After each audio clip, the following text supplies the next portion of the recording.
Dr. Neil Barnard from the Physicians Committee of Responsible Medicine.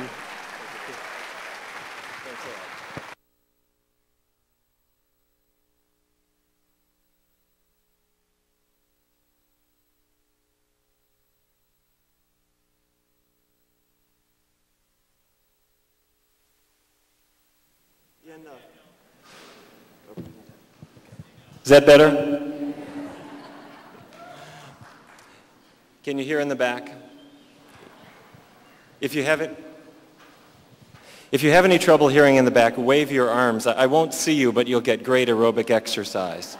So, in the research studies that we do, we find that people once in a while, in the course of changing their diets, sometimes people get stuck. There's some food that we have trouble breaking away from. It might be chocolate or cheese or meat or something like that. And we find almost inevitably people end up blaming themselves. It's my weak will, it's my oral personality, I was dropped as a child, some problem like that. Or they blame their job or they blame their family or whatever. Well, I'm going to suggest something quite different. Our research studies have shown that the foods themselves actually have some power over us that we may not have imagined, and I'd like to describe that to you. First, let me take a little bit of a diversion. How to magnetize a baby. Start with a baby, 9 to 12 weeks of age, and sit face to face 15 inches apart. Take 1 teaspoon sugar, 1 cup of water, mix it together, take the pacifier, stick it into the sugar water, plop it in the baby's mouth. Wait 3.5 minutes, and you're done. You have magnetized the baby. Walk out of the room. Come back 10 minutes later with as many other people as you like, and you discover the baby will not look at any of them. The baby will focus only on you. The baby will be sort of cooing and gurgling at you, focusing on your face, and throwing you a little bit of a seductive shoulder.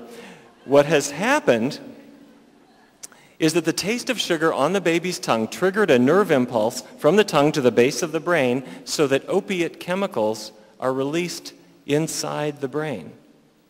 They, in turn, are the domino that knocks over the next domino in the brain, which is dopamine, the primary feel-good chemical in a baby's brain, just like in an adult's brain. We triggered it with sugar. Now, the baby is naturally able to detect sweet tastes because breast milk is very lightly sweet to the baby's tongue. And so nature obviously allows the baby to enjoy that so that the baby breastfeeds. Well, sucrose or table sugar is much sweeter and triggers this exaggerated response that effectively drugs the baby. Now, of course, this has a lot of practical value for grandparents or aunts and uncles, but the issue is that we're actually eliciting a reaction in babies, also in adults, with this substance. Now, sugar has been shown to reduce crying in healthy newborns. It reduces the visible reaction to heel stick and also to circumcision when that's done.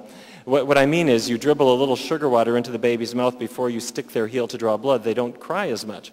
I'm not necessarily recommending this. What I'm suggesting is that we're showing that this food has a drug-like effect.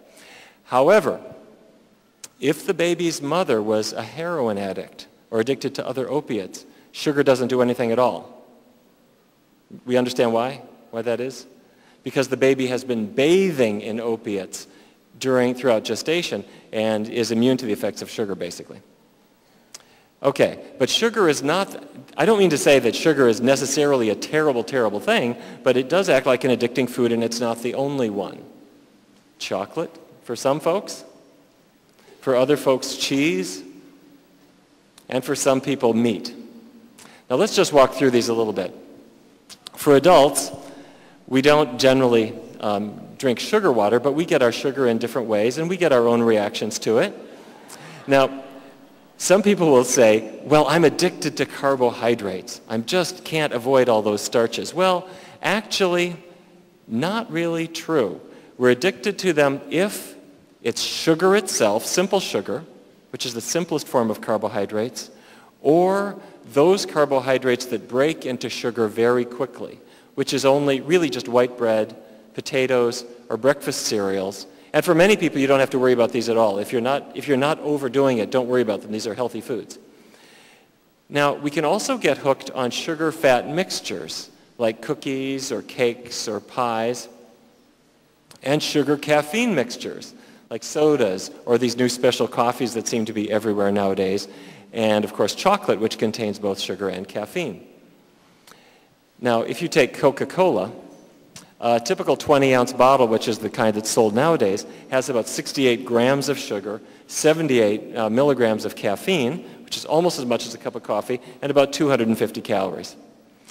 Now, when I was a kid growing up in Fargo, North Dakota, we had 6-ounce bottles of cola, and we only had them on special occasions. It wasn't a daily sort of thing. When I was at school, we didn't have a soda machine. After our gym classes, we would line up at the water fountain. That was the beverage that we used. And I remember my mother saying, you know, we have these 12-ounce cans now, and I can't finish the whole thing. She would look around for some kind of stopper to stop up the can to save it for the next day. Well, serving sizes went up to 16 ounces and now 20-ounce bottles, and it's fair to say that nobody is really saving half for the next day. What I'm suggesting is that we use this substance rather like an addictive drug, where we're seeking out our dose and then staying there. This is from the Coca-Cola website, justifying why they add caffeine to it. It's not addictive. That is what we call a lie. Okay, but now the question is sugar a problem? Well, if you have it once in a while, it's hard to say that it really is a problem. But 2 chocolate chip cookies, maybe 90 calories, a soda, 250 calories, that whole bag of Twizzlers, oops, we're starting to get off the scale. So if it is, then we're going to want to break that sugar seduction. Okay, let's shift gears. I want to talk about another food. Help me out if you would. I want you to tell me when you spot the addicting food.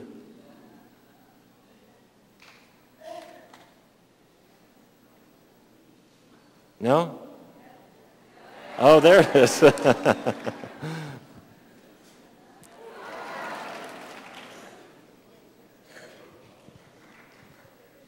No, we like bananas, we like cauliflower. There it is, okay. Well, what is it about chocolate? Chocolate does behave like an addicting food. And if I take this drug, this is called Narcan or naloxone. It's used in emergency rooms. When a person has had a heroin overdose and they come in moribund into the emergency room, we stick a needle in their arm and fill them full of Narcan. It blocks the opiate receptors in their brain so that the heroin no longer affects them. They wake up. If I take a chocolate addict and I use this very same drug and I block their opiate receptors, chocolate is like dry bread. You'll eat it if you're hungry, but you won't overdose on it, you won't binge on it, you won't knock over a 7-Eleven late at night to get it. You won't plug quarters into the candy machine with that mixture of humiliation and regret that people feel over any kind of addiction. This drug blocks opiate receptors. Now, I'm not suggesting this is a treatment. What I'm suggesting is we use this as a research tool to show that it's not the taste. It is the brain effect that counts. And chocolate, just like sugar, elicits an opiate reaction within the brain that trips those dopamine receptors, gives us the pleasure response. But it does more than that, doesn't it? If you open up a box of chocolate cookies and you have just one, about 5 minutes later, your hand hits the bottom of the bag. You didn't intend that to happen, but opiates also stimulate the appetite a little bit. So if you weren't terribly hungry, have you experienced this? You know, if you weren't that hungry before, you will be once you start, and the foods are stronger than you are. Now, researchers, at the University of Michigan, Adam Dranowski did an interesting study where he tested a variety of foods using this naloxone blockade, and he found that with corn chips and jelly beans and popcorn, he really couldn't detect much of an opiate effect. But he could with chocolate chip cookies and Jell-O and marshmallows and the other foods you see. And Lorna Doones and M&Ms and Oreos and Snicker bars, well, they really had quite a significant opiate effect. So again, what I'm suggesting is it's not just weak will or these sorts of things. It's a chemical effect of foods. Now, chocolate has more than an opiate effect. It also has caffeine.